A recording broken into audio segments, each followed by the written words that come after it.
Cass always insisted the drawing room spread should be laid carefully, so one might understand the atmosphere before anybody began saying anything regrettable, a principle society continues to ignore to this very day. So let's get started. We usually begin with a conversation, and then we, of course, must lay the host. The host is meant to represent you, my dear. If you do not recognize yourself immediately when we review this card, I recommend a brief pause and perhaps some stronger tea. It is also possible that you might have wandered into the wrong drawing room entirely, which society allows far more often than one might expect. And also beside them, we have the guest.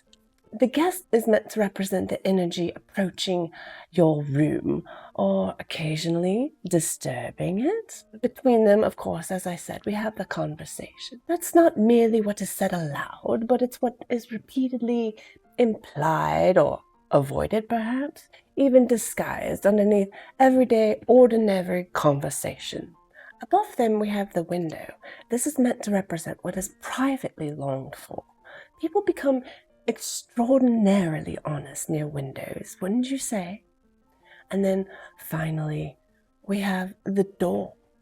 This is what follows when everyone stops performing. So let us actually turn the cards over and see what type of evening you're having.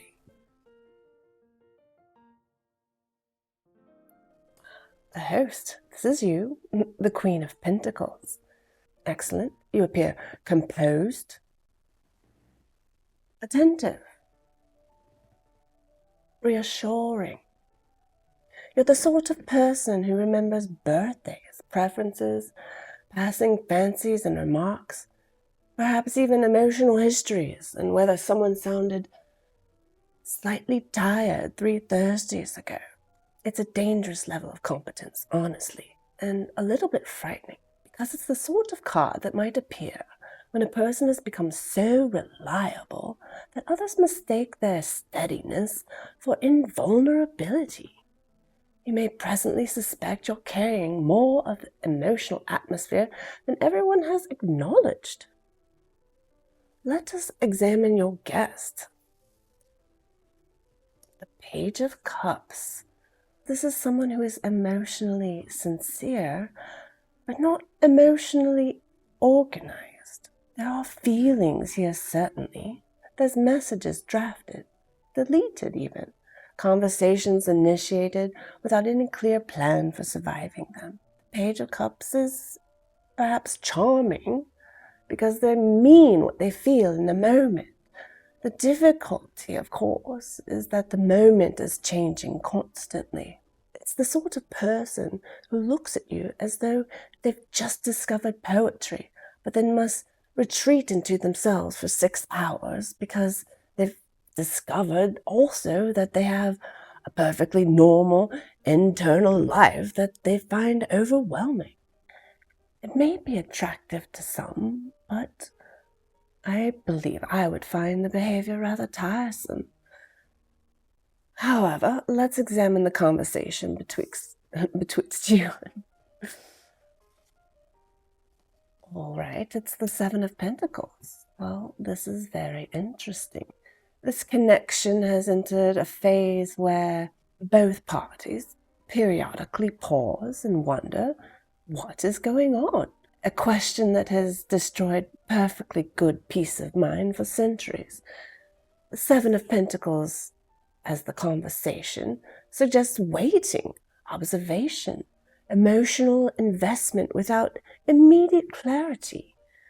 Nobody appears ready to abandon the connection. However, nobody appears entirely certain what shape it is attempting to become. You may both be currently studying the relationship instead of participating in it. This is an extremely common intellectual mistake. Let's turn to the window. Oh, we have the moon. There it is, longing, confusion, perhaps a bit of projection, emotional weather. Someone here has begun imagining conversations that have not yet occurred. And frankly, I do not believe it is one person. The moon appearing in the window, well, it suggests private feelings have become considerably larger than public behavior. You may suspect more affection exists here than has actually been confirmed. The problem does not appear to be absence of feeling. It is that both people appear determined to maintain dignity while quietly losing perspective. Let's open the door, shall we? Oh, it is the Hanged Man.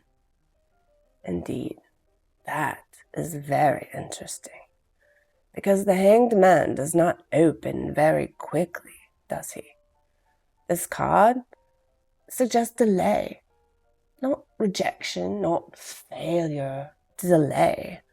A pause in which somebody must begin seeing the situation differently before anything can truly progress. And honestly, that may be for the best. It may not be entirely unfortunate.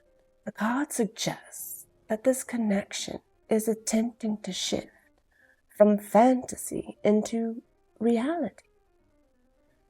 This is a point in many connections where a person might panic and suddenly develop a passionate interest in emotional self-protection. But overall, I do not entirely dislike this spread. There's real feeling here. The difficulty is not affection.